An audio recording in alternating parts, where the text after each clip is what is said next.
आज के शो में पाकिस्तान माहौलियाती तब्दीली की जद में तल्ख हकाइक मंजरे आम पर, माहौलियाती तनज़्ज़ुली का असल जिम्मेदार कौन,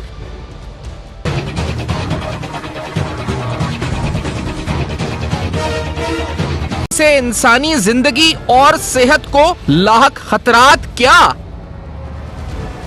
पाकिस्तान माहौलियाती कॉन्फ्रेंस 2022 का एजेंडा क्या। अस्सलाम वालेकुम। पस पर्दा हकाइक सनसनीखेज इंकशाफात प्रोग्राम बेनकाब, मैं हूं आपके साथ सैफान खान। माहौलियाती तब्दीली एक ऐसा सब्जेक्ट है पाकिस्तान में नाज़रीन, और बिलखुसूस इस हाईली राइज जो पॉलिटिकल टेम्परेचर है जो हम देख रहे हैं इस सियासी सूरत हाल के अंदर, वैसे भी इस पर इतनी डिबेट शायद नहीं होती जितनी होनी चाहिए पाकिस्तानी मीडिया पर, क्योंकि ग्लोबली देखा जाए तो फोकस चेंज हो रहा है। जिस तरह से डिजास्टर्स आ रहे हैं और ओवरऑल जो सूरत हाल बन रही है, उसके बाद हमने देखा कि ग्लोबल फोकस जो है वो हो चुका है डैमेज कंट्रोल के ऊपर। ऐसे इस पर प्लेजेस हैं कि ग्रीन हाउस गैस इमिशंस जो हैं वो 2050 तक नेट ज़ीरो पर उनको लेकर आया जाए। कॉन्फ्रेंसेस हो रही हैं, इससे पहले COP26 हुई, उस पर तफसीलन आज प्रोग्राम में गुफ्तगू होगी। माहौलियाती तब्दीली, इसके असरात और पाकिस्तान पर इसके जो मुमकिन असरात हैं वो क्या हैं, ये भी समझने की कोशिश करेंगे। पाकिस्तान क्लाइमेट कॉन्फ्रेंस जो एक इनिशिएटिव है OICC यानी overseas investor chamber of commerce का, इस पर तफसीलन आज के प्रोग्राम में गुफ्तगू होगी कि इसका मकसद क्या है, यहाँ पर क्या बात होगी, पैगाम क्या दिया जाएगा, और इस जो टेक अवेज थे COP26 कॉन्फ्रेंस के ग्लासगो पैक्ट की रोशनी में, वो किस तरह से इस कॉन्फ्रेंस के अंदर उनको हाईलाइट किया जाएगा, या उससे पाकिस्तान के लिए क्या उसमें से सबक निकाले जाएंगे। इस प्रोग्राम में गुफ्तगू करने के लिए आज हमारे साथ आमिर प्राचा साहब प्रोग्राम में साथ मौजूद हैं, CEO यूनिलीवर पाकिस्तान के। उनको खुशामदीद कहते हुए पहले कुछ स्टैटिस्टिक्स और कुछ रिपोर्ट्स हम आपके सामने रखते हैं। इस प्रोग्राम से कबल क्योंकि इस क्लाइमेट चेंज के हवाले से तफसीलन इससे पहले भी हमने पढ़ा, रिसर्च की, जो बहुत चीज़ें सामने आई उससे अंदाज़ा हुआ कि एक रिपोर्ट IPCC यानी जो inter governmental panel on climate change है उनकी रिसेंटली इशू हुई। उस रिपोर्ट के मुताबिक एक उन्होंने कोड रेड फॉर ह्यूमैनिटी उसमें जारी किया, और उसमें बताया कि कितना जो टेम्परेचर ग्लोबल इस वक्त बढ़ चुका है, 1.5 डिग्री सेल्सियस वो कहते हैं कि इस सेंचुरी तक जो है दुनिया पहुंच सकती है। और साथ साथ उसी में ये जिक्र हुआ कि किस तरह से उसके खतरात पूरी दुनिया को लाहक हो सकते हैं। इसके बाद बाकी दुनिया तो इस वक्त संभल गई, बाकी दुनिया तो इस वक्त जो है फूक फूक का कदम रख रही है, अपनी स्ट्रैटेजीज बना रही है। पाकिस्तान कहाँ खड़ा है, ये बड़ा इंपॉर्टेंट सवाल है। लेकिन इस पर तहकीक करने से कबल मेरी इंडस्ट्रियलिस्ट से बात हुई, इस प्रोग्राम से कबल मेरी मुख्तलिफ जो गवर्नमेंट एजेंसीज हैं उनसे बात हुई, तो लगा मुझे ऐसे कि पाकिस्तान के अंदर एक फॉल्स सेंस ऑफ सिक्योरिटी है। उन्हें लगता ही है पाकिस्तानियों को, क्योंकि यहाँ पर कार्बन एमिशंस इतनी ज़्यादा नहीं है। कार्बन एमिशंस के बारे में मैं आपको बताता चलूँ कि मैंने वर्ल्ड बैंक से डेटा निकाला था, तो कार्बन एमिशन से पाकिस्तान का 1 टन पर पर्सन आता है। जो ग्लोबल एवरेज है वो 4.5 है, और साउथ एशिया का एवरेज भी तकरीबन 1.5 है। तो उस लिहाज से हम अगर कम है तो हम 1 के ऊपर हैं, तो हम ये समझते हैं कि शायद हम इस वक्त इसमें इतने कॉन्ट्रीब्यूटर नहीं है। कार्बन एमिशन कम होने की वजह से हम समझते हैं कि हम में इतना इम्पैक्ट नहीं होगा। लेकिन दूसरी तरफ ग्लोबल क्लाइमेट रिस्क इंडेक्स 2021 की जो कि जर्मन वॉच ने जारी की थी, उसके मुताबिक अगर मैं ये रिपोर्ट आपके सामने रखूं तो साल 1999 से साल 2018 के बीच में पाकिस्तान को मजमूई तौर पर तकरीबन 3.8 अरब डॉलर का नुकसान हुआ, और यह नुकसान क्लाइमेट चेंज की वजह से हुआ। इस रिपोर्ट के अंदर मजीद बताया गया था कि तकरीबन 10,000 इंसानी जानों का नुकसान भी हुआ था। यानी माली नुकसान तो है, लेकिन इंसानी जानें 10,000 भी ज़ाया हुई क्लाइमेट चेंज की वजह से। तकरीबन 3.8 अरब डॉलर का इस जर्मन वॉच की इस रिपोर्ट के अंदर जो ग्लोबल क्लाइमेट इंडेक्स ने जारी की। तो अगर हम ये कहें कि हम कार्बन एमिशन में हमारे नंबर्स कम हैं, लेकिन हम ये नहीं कह सकते कि जो उसकी वल्नरेबिलिटी है या जो वल्नरेबल कंट्रीज़ की लिस्ट है उसके अंदर हम टॉप 10 कंट्रीज में शामिल है 1999 से 2018 की जो लिस्ट बनी है। तो इस लिस्ट को देखने के बाद हमें डरना चाहिए, हमें इस पर खतरे को समझना चाहिए कि आखिर का खतरा लाहक है। हुकूमत की तरफ से ये मैंने क्लाइमेट के नंबर्स भी निकाले थे कि पाकिस्तान में जो गर्मी है उसका तनासुब क्या रहा है। तो 1960 से लेकर साल 2010 तक, यानी जो 50 साल का अरसा रहा है, 0.47 से बढ़कर टेम्परेचर 0.6 डिग्री सेल्सियस हो चुका है। जिस तरह मैं कह रहा था कि आलमी सतह पे 1.5 पे आ गया। तो ये कुछ नंबर्स और फैक्ट्स हैं जो मैंने निकाले, जो कंसर्निंग है। ये रिपोर्ट जो बताती है कंसर्निंग है, डरने की ज़रूरत है, शायद घबराने की ज़रूरत है। इक़दामात क्या करने चाहिए, सिर्फ प्लेजेस नहीं, एक्शन की बात जो है इस पर होनी चाहिए। और एक्शन क्या होना चाहिए, से बात करते हैं। आमिर साहब, आपका बहुत शुक्रिया, आपने प्रोग्राम में ज्वाइन किया। पहले बताइए, जो मैंने बताया कि फॉल्स सेंस ऑफ सिक्योरिटी है हमारे पॉलिसी को शायद, या हमारी प्राइवेट सेक्टर को भी, इज इट ट्रू? क्योंकि हम समझते हैं कि, और आम आदमी भी बहुत हद तक परसेप्शन रखता है, क्योंकि एमिशंस कम है तो शायद उसके इंपैक्ट और वल्नरेबिलिटी भी कम है। Is it true?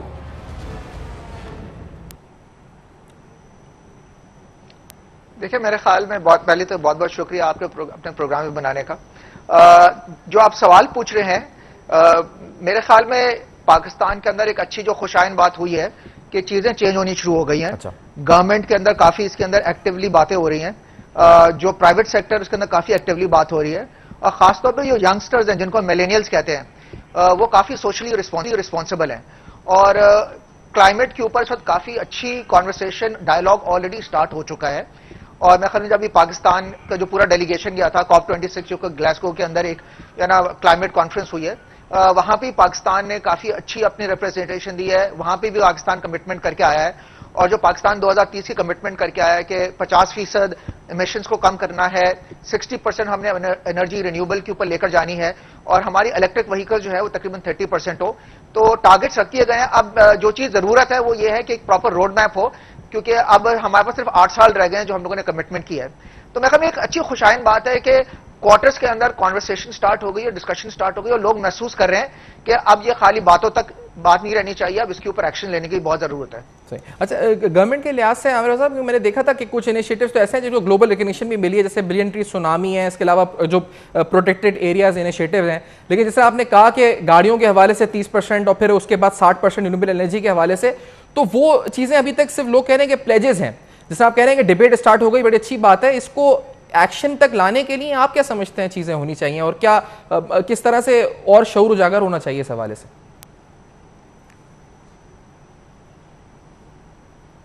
देखिए, जहां तक रिन्यूएबल एनर्जी का ताल्लुक है तो मेरे ख्याल में उससे तो बहुत अच्छी डेवलपमेंट हुई है, और गवर्नमेंट ऑफ पाकिस्तान ने इसके ऊपर काफी काम किया है। खासतौर पे स्टेट बैंक के अंदर डॉक्टर रजा बाकर ने जो बहुत अच्छी कंसेशनरी स्कीम्स लेकर आए हैं कंपनीज के लिए, यूनिलीवर ने खुद इसका बहुत फायदा उठाया है, और उन्होंने बहुत अच्छी कंसेशनरी स्कीम्स दी हैं ताकि आप सोलर एनर्जी के फार्म्स लगाएं और वहां से जनरेट करें।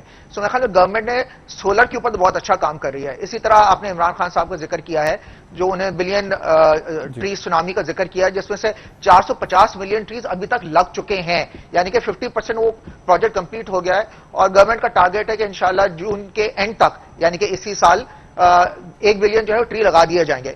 तो मेरे ख्याल में ऐसी बात नहीं है कि गवर्नमेंट इस वक्त कोई एक्शन नहीं ले रही, गवर्नमेंट एक्शन ले रही है। हाँ, क्या और ज्यादा इसको हमें एक्सेलरेट करने की जरूरत है? यकीनन हमें अपने यहाँ पे ज्यादा मेहनत करने की जरूरत है ताकि हम इस जर्नी को ज्यादा एक्सेलरेट करें जिस तरह वेस्टर्न कंट्रीज कर रही हैं। सही। और प्राइवेट सेक्टर की तरफ आते हुए, क्योंकि प्राइवेट सेक्टर जो है, क्या वो लैग बिहाइंड कर रहा हूँ? मैं स्पेसिफिकली एक्सपोर्ट ओरिएंटेड इंडस्ट्रीज की बात कर रहा हूँ।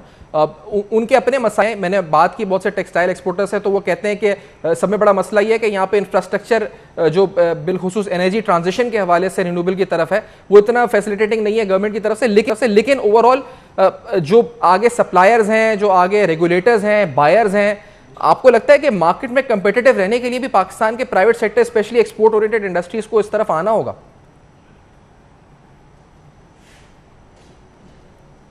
बिल्कुल जी, एब्सोल्युटली आना होगा। बिकॉज अगर आपने अपना जो प्रोडक्शन है, अगर वो आप सस्टेनेबली नहीं करेंगे, और उसके अंदर आप जो क्लाइमेट मैट्रिक्स को फॉलो नहीं करेंगे, तो आपकी जो एक्सपोर्ट्स है, ज्यादातर एक्सपोर्ट्स तो हमारी टेक्सटाइल की और है भी यूरोपियन एंड टुवर्ड्स अमेरिकाज, वो रोक दी जाएगी। तो अब ये प्रैक्टिकली चॉइस नहीं रही, ये तो अब आपके लिए एक नेसेसिटी है कि आपने अपने जितनी भी प्रोडक्शन करनी है वो आपने सस्टेनेबली करनी है, और आपने प्लैनेट रिस्पॉन्सिबल होकर करनी है। क्या हमारे मुल्क के अंदर इकोसिस्टम रेडी है? रेडी नहीं है, और मेरे ख्याल में हमें इसके लिए मेहनत करनी पड़ेगी। और प्राइवेट सेक्टर हम जो पाकिस्तान क्लाइमेट कॉन्फ्रेंस कर रहे हैं इंशाल्लाह ताला मार्च 16 को, वो इसीलिए कर रहे हैं ताकि हम एक्सपर्ट्स को लेकर आए, ग्लोबल एक्सपर्ट्स को लेकर आए, पॉलिसी मेकर्स को लेकर आए, और जो कोऑपरेट के डिसीजन मेकर आए, वो सारे मिलकर एक डायलॉग ट्रिगर करें कि हमें अगर क्लाइमेट को हमने एड्रेस करना है तो एक प्रॉपर ऑर्गेनाइज तरीके से हमने किस तरह रोड मैप आगे डालना है, हमें गवर्नमेंट से क्या सपोर्ट की जरूरत है, प्राइवेट सेक्टर को खुद किस तरह इसके अंदर इन्वेस्टमेंट करनी पड़ेगी, और आम पब्लिक का भी बिहेवियर चेंज करने की बहुत जरूरत है। बिकॉज उनको भी ये समझना पड़ेगा कि क्लाइमेट के एडवर्स इफेक्ट हमारे मुल्क पे क्या हो सकते हैं, जो कि हमारा मुल्क एक ज़राई मुल्क है, और यहां पे ग्लेशियर बहुत तेजी से मेल्ट करेंगे तो अर्बन फ्लडिंग हो सकती है, जबकि हुई भी है पिछले दिनों के अंदर, तो हमारी ज़राअत उससे काफी इंपैक्ट हो सकती है। तो देखिए, मेरे ख्याल में अच्छी बात है कि कॉन्वर्सेशन स्टार्ट हो गई है और कुछ एक्शन भी स्टार्ट हो गए हैं। सही। और इन रिपोर्ट्स में जिस तरह लिखा गया, मैं बता रहा जर्मन वॉच की, कि $3.8 अरब का नुकसान मईशत को, 10,000 जिंदगी चली गई 1999 से साल 2018 के दरमियान क्लाइमेट चेंज की वजह से। तो आप जिस तरह कह रहे हैं कि आम आदमी को समझना होगा। मैं एक मुख्तसर ब्रेक है, इस ब्रेक के बाद हम आएंगे। तो ग्लासगो में जो COP26 कॉन्फ्रेंस थी, उस कोल के हवाले से जो की टेक अवेज हैं ओवरऑल, वो हम बात करेंगे। और फिर इस कॉन्फ्रेंस, पाकिस्तान क्लाइमेट कॉन्फ्रेंस के हवाले से गुफ्तगू होगी। इस ब्रेक के बाद नाज़रीन हमारे साथ रहिए।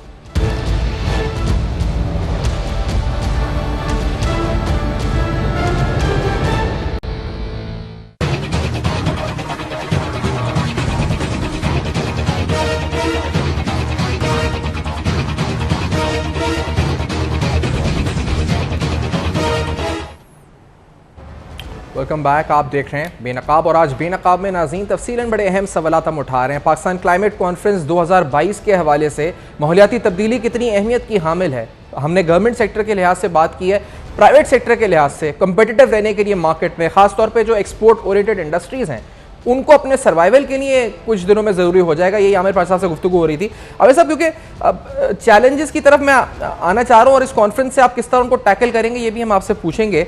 मिसाल के तौर पर ये जो फेजिंग डाउन कोल था, जो फेजिंग आउट से फेजिंग डाउन था ग्लासगो पैक्ट में, जो क्लाइमेट पैक्ट था COP26 में, इसमें ये एक कुछ चैलेंजेस जिसका मैं तस्करा मैं सुन रहा था, लोगों से बात करते हुए बता रहे थे कि एक चैलेंज तो ये भी है कि हमारा मैन्युफैक्चरिंग सेक्टर, ऑल्दो हम इतना ज़्यादा कोल यूज़ नहीं करते, लेकिन हमारा मैन्युफैक्चरिंग सेक्टर और सीमेंट सेक्टर कोल इम्पोर्ट करता है। अच्छा, दूसरी अहम बात ये कहते हैं कि सिंध में बिलखुसूस थर के हवाले से सिंध गवर्नमेंट के प्लान्स जो हैं वो शायद नेशनल प्लान से इस पर वैलिडेट नहीं करते, अलाइंड नहीं है, क्योंकि यहाँ पर वो बहुत ज़्यादा चाहते हैं कि अपने डोमेस्टिक कोल रिसोर्सेज को एक्सप्लॉइट यूज़ करें और उसको इस्तेमाल करें। और तीसरा, एक कंसेशनल फाइनेंस के बारे में लोग बात करते हैं कि इसको अगर फेज डाउन करना है तो उसके लिए कोई कंसेशनल फाइनेंस स्कीम्स होनी चाहिए ताकि लोग इसको फेज डाउन कर सकें, कोल को जो इस्तेमाल करते हैं। इन चैलेंजेस को पर आप क्या नजर रखते हैं, और ये बताइएगा आपकी कॉन्फ्रेंस कैसे ये फेजिंग डाउन कोल वाला जो टेक अवे था COP26 का, इसको आगे बढ़ाएगी? जी, सो देखें, जो पाकिस्तान क्लाइमेट कॉन्फ्रेंस कर रहे हैं, इसीलिए कर रहे हैं कि जो आपने भी सवाल उठाए हैं इनको एक ऑर्गेनाइज तरीके से एड्रेस किया जाए। सो बात समझने की यह है कि इस कॉन्फ्रेंस के ऊपर हम ग्लोबल क्लाइमेट एक्सपर्ट्स को बुला रहे हैं। जो COP26 के जो प्रेसिडेंट हैं आलोक शर्मा, वो आ रहे हैं। ग्लोबल CEOs आ रहे हैं यहाँ पे। आपका SDPI से लोग आ रहे हैं, मिनिस्ट्री ऑफ क्लाइमेट से आ रहे हैं, और प्राइवेट सेक्टर है। सो हमने जो लोग जो कि डिसीजन मेकर्स हैं, जिनका पॉलिसी की इन्फ्लुएंसिंग हो सकती है, इन सबको लेकर आ गए हैं। और ये जो आपने जिक्र किया है कि गवर्नमेंट के अंदर या प्रोविंसेस के अंदर जो मिसअलाइनमेंट है, इसको किस तरह एक पेज पर लाया जाए। और इस कॉन्फ्रेंस का मकसद ही यही है कि जहां जहां पे हमें मिसअलाइनमेंट्स नजर आ रही है, वहां पे हम एक पेज पर आए और एक हम रोड मैप पाकिस्तान के लिए पुटअप करें, और फिर हम उस रोड मैप को एक प्रॉपर और एक तरीके से इसको लेकर आगे चले। जहां तक आपने बात की है ग्रीन फाइनेंसिंग की, कि क्या गवर्नमेंट कंसेशनरी फाइनेंसिंग कर रही है कि नहीं कर रही, मैंने अभी भी पहले भी जिक्र किया था। स्टेट बैंक की बहुत अच्छी पॉलिसीज हैं सोलर इलेक्ट्रिसिटी को करने के लिए। तो मेरे ख्याल में गवर्नमेंट की फैसिलिटीज अवेलेबल है। मेरे ख्याल में लोगों को ज्यादा अच्छी तरह पता नहीं है। हमने जब ये फैसिलिटी आज से कोई 1.5 साल पहले अवेल की थी, और हमने जाके लोगों के अंदर भी बताया कि आप फैसिलिटी अवेल करें, बहुत अच्छी फैसिलिटी है। मेरे ख्याल में इसको ज्यादा अवेयरनेस करने की जरूरत है। प्राइवेट सेक्टर के अंदर भी मेरे ख्याल में लोगों को इतना पता नहीं है। तो मकसद ये है कि इसके ऊपर कॉन्वर्सेशन अच्छी हो रही हैं, डिस्कशन अच्छी हो रही हैं। अब क्लाइमेट कॉन्फ्रेंस इसको एक ऑर्गेनाइज तरीके से रोड मैप आगे रखेगी। सही, लेकिन जैसे कोल इंपोर्ट के हवाले से मामला है कि सीमेंट सेक्टर के लिए आपको पता है कंस्ट्रक्शन के लिए कितना ज़रूरी है सीमेंट, और सीमेंट के लिए कितना ज़रूरी है कोल, फिर मैन्युफैक्चरिंग प्लांट्स हैं। तो ये फेजिंग डाउन कोल जो ऑर्डरली ट्रांजिशन है, जो हमने बोल भी दिया कि हम करेंगे, तो ये आपको लगता है कि इसमें जो हर्डल्स आएंगे स्पेसिफिकली मैन्युफैक्चरिंग सेक्टर से, उसको कैसे ओवरकम करेंगे हम लोग?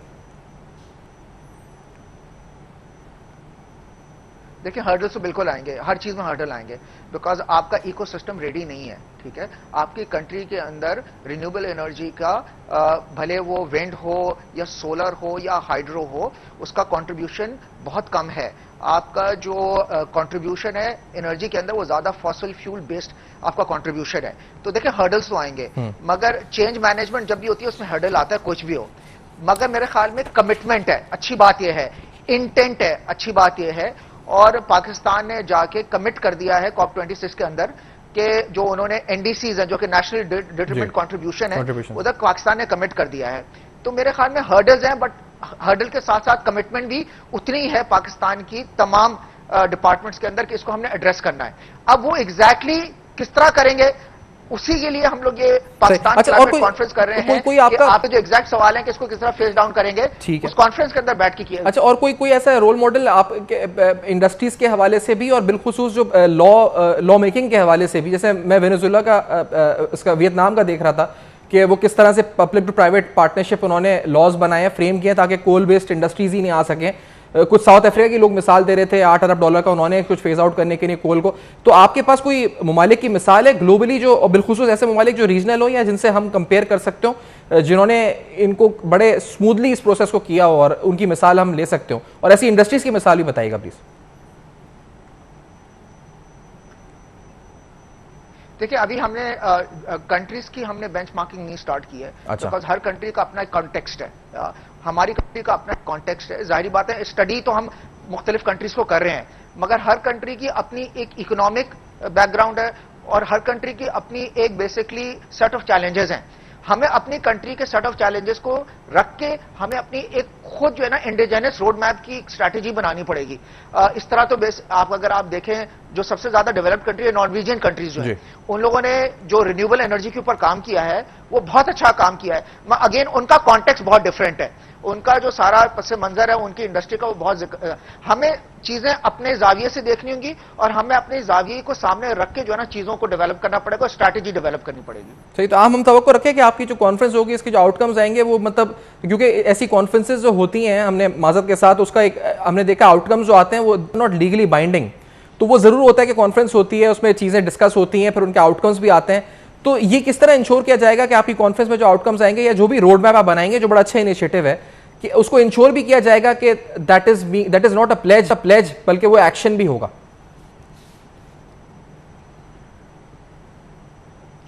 अच्छा सवाल है कि कॉन्फ्रेंस करना बहुत आसान काम है, डिस्कशन पैनल्स में लोगों का आना बहुत आसान काम है, आप गेस्ट स्पीकर भी लेकर आ सकते हैं।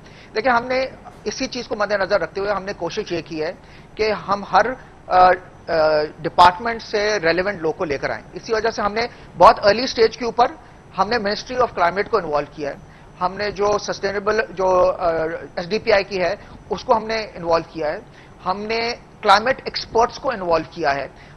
यहाँ पे आपके मलिक अमीन असलम साहब भी आ रहे हैं, आबिद सुलैरी साहब भी आ रहे हैं SDPI के, अब्दुल रज़ाक दाऊद साहब भी आ रहे हैं। हमने गवर्नमेंट और प्राइवेट सेक्टर को बिठा के एक स्ट्रैटेजी बनाएंगे। ऐसा नहीं है कि कॉन्फ्रेंस के अंदर सिर्फ प्राइवेट सेक्टर है, कॉर्पोरेशन है, वही आपस में बात कर रही है और गवर्नमेंट इसमें इन्वॉल्व नहीं है। ऐसा भी नहीं है कि सिर्फ गवर्नमेंट बात कर रही है उधर कॉर्पोरेट सेक्टर नहीं है। ऐसा भी नहीं है कि सिर्फ क्लाइमेट एक्सपर्ट्स बैठे हुए हैं, ना वहां पे गवर्नमेंट है और ना वहां पे प्राइवेट सेक्टर है। हमने इन तीनों को बिठा रहे हैं और एक डायलॉग क्रिएट कर रहे हैं। और अगेन जो कॉन्फ्रेंस है ये सिर्फ बिगिनिंग है, या इसके बाद हर क्वार्टर हम लोगों ने जो रोड मैप है उसके ऊपर एंगेजमेंट करनी है, उसके ऊपर प्रोग्रेस मॉनिटर करनी है, हमने उसको मेजरमेंट करनी है। तो ये ऐसा नहीं है कि हम इस कॉन्फ्रेंस के बाद आप जो है जाके बैठ जाएंगे, इट्स जस्ट द बिगिनिंग। ये एक फ्लैगशिप इवेंट है जो कि फर्स्ट टाइम सबको लेकर आ रहे हैं, जहां पे हम इस चीज की एम्फेसाइज कर रहे हैं कि ये बहुत इंपॉर्टेंट है, हमें बहुत स्पीड से आगे चलना पड़ेगा। तो this is just the beginning और यहाँ पे हर किस्म के लोग आ रहे हैं ताकि हम बैठ के एक स्ट्रैटेजी बनाएं। सही, और प्राइवेट सेक्टर से स्पेसिफिकली किस तरह के, मतलब आपका जो overseas investor chamber of commerce है, कौन कौन से प्राइवेट सेक्टर से बेसिकली आपको कमिट कर चुके हैं लोग इसमें आने के लिए? कौन कौन सी इंडस्ट्रीज, अगर मैं पूछूं, कंपनीज के नाम तो नहीं, इंडस्ट्रीज से तकरीबन तमाम इंडस्ट्रीज की रिप्रेजेंटेशन है या कोई स्पेसिफिक इंडस्ट्रीज हैं, एक्सपोर्ट ओरिएंटेड इंडस्ट्रीज हैं, किस तरह के सेक्टर्स आपने शामिल किए हैं इसमें?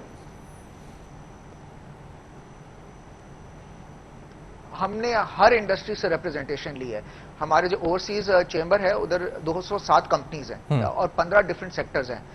पाकिस्तान बिजनेस काउंसिल से भी हमने लोगों को इनवाइट किया है, हमने टेक्सटाइल सेक्टर से भी लोग इन्वॉल्व किया है, हमने हर इंडस्ट्री को इसमें रखा है। हमने किसी एक इंडस्ट्री पे इसको महदूद नहीं किया, बिकॉज ये हमें मिलकर इस प्रॉब्लम को एड्रेस करना है पाकिस्तान के फ्यूचर के लिए, पाकिस्तान की पब्लिक के लिए और पाकिस्तान की इकोनॉमिक्स के लिए।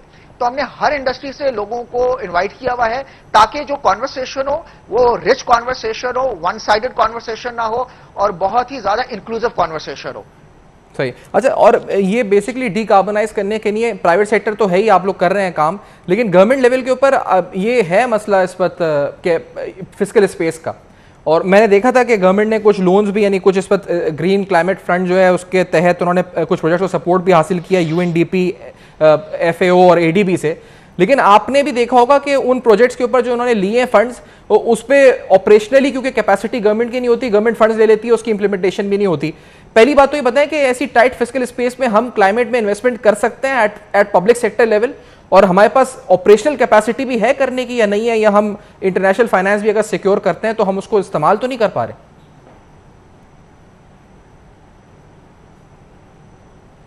आपके दोनों सवाल बड़े अहम हैं। देखिए, हमारे पास फिस्कल स्पेस नहीं है और इट्स टफ, इसीलिए गवर्नमेंट ने for the first time Indus bond के नाम से, जो कि यूरो बॉन्ड है, फ्लोट किया है अंडर वापडा। और पर्पस यह है कि तकरीबन कोई $500 मिलियन यहां से रेज किए जाएं।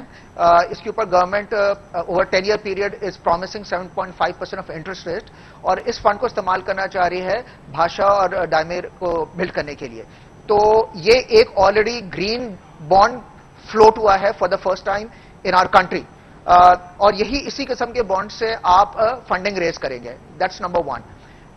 नंबर 2 ये है, क्या हमारे पास ऑपरेशनल कैपेसिटी है? हमारे पास ऑपरेशनल कैपेसिटी नहीं है। मैंने पहले भी जिक्र किया था, हमें इकोसिस्टम मिलके बिल्ड करना होगा। अच्छी बात यह है कि यहां पे काफी जो ऑर्गेनाइजेशंस हैं, मल्टीनेशनल्स हैं, जिस तरह हमारी ऑर्गेनाइजेशन मल्टीनेशनल है, हमें बाहर से काफी लर्निंग मिलती है और हमें काफी ऑपरेशनल सपोर्ट भी मिलती है। इसी तरह और भी बहुत सी मल्टीनेशनल्स और बहुत सी लोकल प्राइवेट ऑर्गेनाइजेशंस हैं जो कि एक्सपोर्ट करती हैं, और उनके भी बड़े अच्छे स्टैंडर्ड। अच्छा, आमिर साहब एक चीज अगर इजाजत है, मैं एक सवाल क्रिएट करना होगा, ऑपरेशनल कैपेसिटी बिल्ड करनी होगी। जो इस सवाल का पहला हिस्सा है, मैं उसके पहले आपसे ऑपरेशनल कैपेसिटी से पहले जो फाइनेंसिंग के बारे में आप कह रहे हैं, तो सर ये तो हम एक तरह से पब्लिक डेट में और ऐड कर रहे हैं। जो इसकी जो इंटरनेशनल फाइनेंस की डायरेक्ट एक्सेस है, not through the multilateral agencies या फिर प्राइवेट सेक्टर फाइनेंसिंग, क्या वो या बॉन्ड्स के थ्रू भी नहीं, बल्कि जो कंट्रीज हैं उनकी जो इंटरनेशनल फाइनेंस कमिटमेंट्स हैं वो हम एक्सेस कर सकेंगे, या वो जरूरी होगा एक्सेस करना बजाय से कि पब्लिक डेट ऑलरेडी हम बर्डन है, बॉन्ड इशू करना, इंटरेस्ट पेमेंट्स और ये सब कुछ?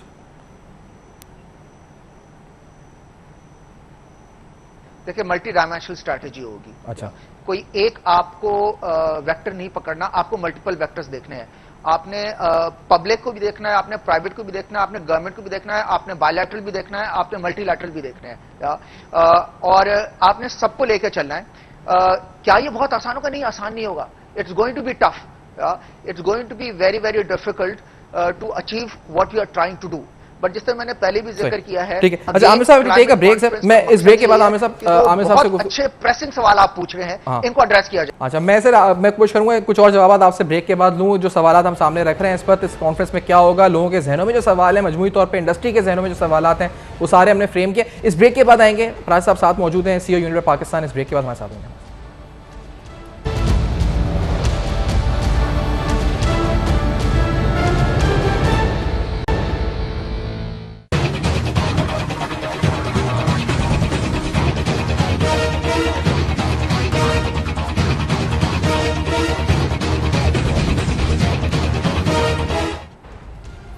Welcome back. आप देख रहे हैं बेनकाब। बेनकाब में आज क्लाइमेट चेंज के हवाले से बात हो रही है। पाकिस्तान क्लाइमेट कॉन्फ्रेंस का इनिशिएटिव जो OICCI का है, इस पर गुफ्तगू करने के लिए आमिर प्राचा साहब प्रोग्राम में साथ मौजूद हैं, CEO यूनिलिवर पाकिस्तान। नाज़रीन, इस सिलसिले में कि क्लाइमेट पर इन्वेस्टमेंट करने की इंपॉर्टेंस कितनी है, एक रिपोर्ट न्यू क्लाइमेट इकोनॉमी 2018 में शाया हुई थी, जिसमें बताया गया था कि अगर बोल्ड एक्शंस लिए जाएँ क्लाइमेट चेंज की तरफ, तो मजमूई तौर पर तकरीबन $26 ट्रिलियन उन्होंने कहा था कि साल 2030 तक माशी फ़वाइद इसके हासिल हो सकते हैं। और सिर्फ नौकरियों की मद में तकरीबन 65 मिलियन, उन्होंने कहा था कि 6.5 crore new carbon, low carbon jobs globally 2030 तक क्रिएट हो सकती हैं। आप सोचें कितना इस पर पोटेंशियल मौजूद है। ये जो कॉन्फ्रेंस हो रही है, इस कॉन्फ्रेंस के अंदर बेसिकली एक नेशनल प्लान बनने जा रहा है, जो मुझे लगता है नेशनल एक्शन प्लान या एडप्शन प्लान है, और फिर एक यार्डस्टिक भी बन जानी है, जिसके बाद वो कह रहे हैं कि क्वार्टरली इसको देखा भी जाएगा, तो इसकी इंप्लीमेंटेशन हो रही है या नहीं हो रही। तो आमिर साहब, मैं लास्टली इस सेगमेंट में यही पूछूंगा, क्योंकि ये पोटेंशियल है पाकिस्तान के मसाइल, पाकिस्तान के माशी मसाइल, पाकिस्तान के एनर्जी के मसाइल, इन सब का हल आपको लगता है कि है ये क्लाइमेट चेंज की तरफ अगर हम इन्वेस्टमेंट किए जाएं, कंपनीज के लिए भी, गवर्नमेंट के लिए भी? और इस कॉन्फ्रेंस के हवाले से आप लास्टली हमें बताएंगे, क्या बताएंगे?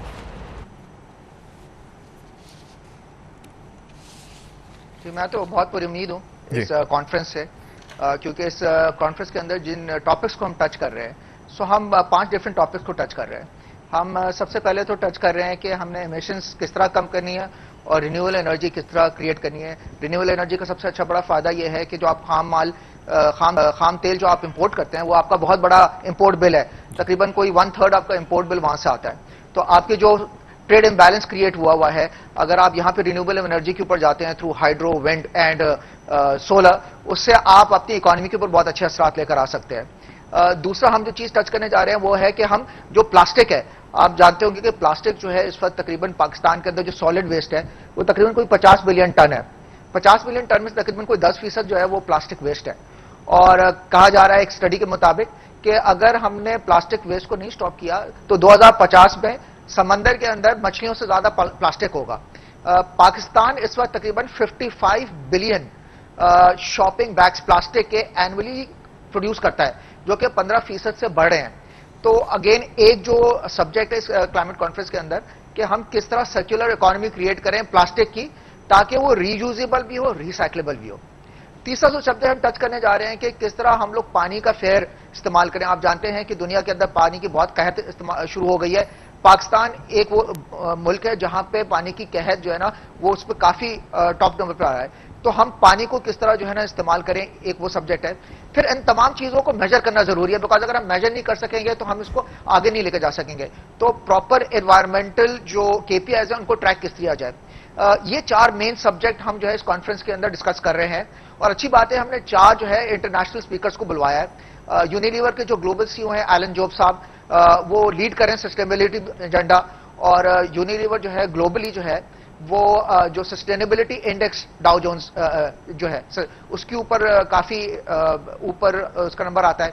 उसके बाद स्टैंडर्ड चार्टर्ड बैंक के जो ग्लोबल CEO हैं बिल विंटर साहब, वो भी इस कॉन्फ्रेंस के ऊपर आके बता रहे हैं कि ग्लोबली स्टैंडर्ड चार्टर्ड किस तरह इसको प्रमोट कर रहा है थ्रू द कंसेशनरी पॉलिसीज। उसके बाद जो IKEA जो बहुत बड़ा एक फर्नीचर मेकिंग नॉर्वेजियन कंपनी है, उनके CEO है यस्पर जॉर्ड, वो आके बेसिकली बात कर रहे हैं। फाइनली COP26 के जो प्रेसिडेंट है आलोक शर्मा, वो भी आके पाकिस्तान के एतबार से बात करेंगे। सो अच्छी बात यह है कि हमने ग्लोबल एक्सपर्ट्स बनाए हैं जो कि इस दफा खाली हमें एडवाइस करेंगे कि जो कि एडवांस मुबालक हैं इन्होंने इसको किस तरह एड्रेस किया और हम किस तरह इसको एड्रेस करेंगे।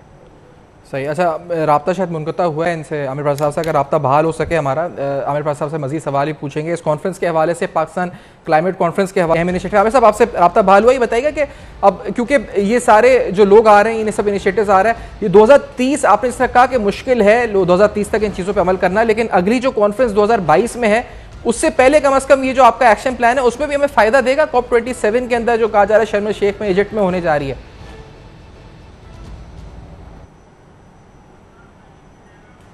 देखिए अगेन दोबारा से हमारे जद्दोजहद तो यही है कि हम इसके ऊपर कोई प्रोग्रेस शो करें, जो हमने नेशनली डिटरमिन्ड कंट्रीब्यूशन की जो कमिटमेंट्स की हैं, और मकसद यही है। और मैंने पहले भी जिक्र किया था कि ये अब चॉइस नहीं रही है, ये हमें ये अब जरूरत है, स्पेशली पाकिस्तान के अंदर जब हम कह रहे हैं कि हमने अपने एक्सपोर्ट को बढ़ाना है। एक्सपोर्ट को बढ़ाने के लिए हमारे तमाम प्रोडक्शन जो है वो प्लैनेट जिस तरह डिफाइन किया जा रहा है वो कंप्लायंट होना जरूरी है। तो मैं काफी पुरुमीद हूं, मगर इंशाअल्लाह ताला बल्कि मैं आपको भी मदऊ करूंगा कि आप क्लाइमेट कॉन्फ्रेंस के अंदर आएं, अटेंड करें और ये जो सारे सवालात हैं वहां भी उठाएं, ताकि जो लोग वहां पे बैठे हैं वो इसको सीरियसली इसको एड्रेस कर सकें। मैं इंशाअल्लाह ताला बिल्कुल आऊँगा। आपका बहुत बहुत शुक्रिया, आपने प्रोग्राम में ज्वाइन किया, क्योंकि अहम इनिशिएटिव है नाज़रीन, इसलिए आज हमने इसको रेस किया कि पाकिस्तान बड़ा ज़रूरी है, ना सिर्फ पब्लिक सेक्टर बल्कि प्राइवेट सेक्टर के लिए बड़ा ज़रूरी है। उनके अपने लिए ज़रूरी है कि अगर उन्हें कंपेटिटिव रहना है मार्केट में, तो उन्हें जो है इस पर डिकार्बनाइज करना होगा अपने ऑपरेशंस को, अपने मामलात को। इसके फ़वायद भी बहुत ज़्यादा हैं जिस पर बात हुई है, और अगर ना करें तो नुकसान भी बहुत ज़्यादा हैं। For your feedback you can write us on Facebook, emails and Twitter. देखते रहेगा, अब तक अपना बहुत बहुत ख्याल रखिएगा।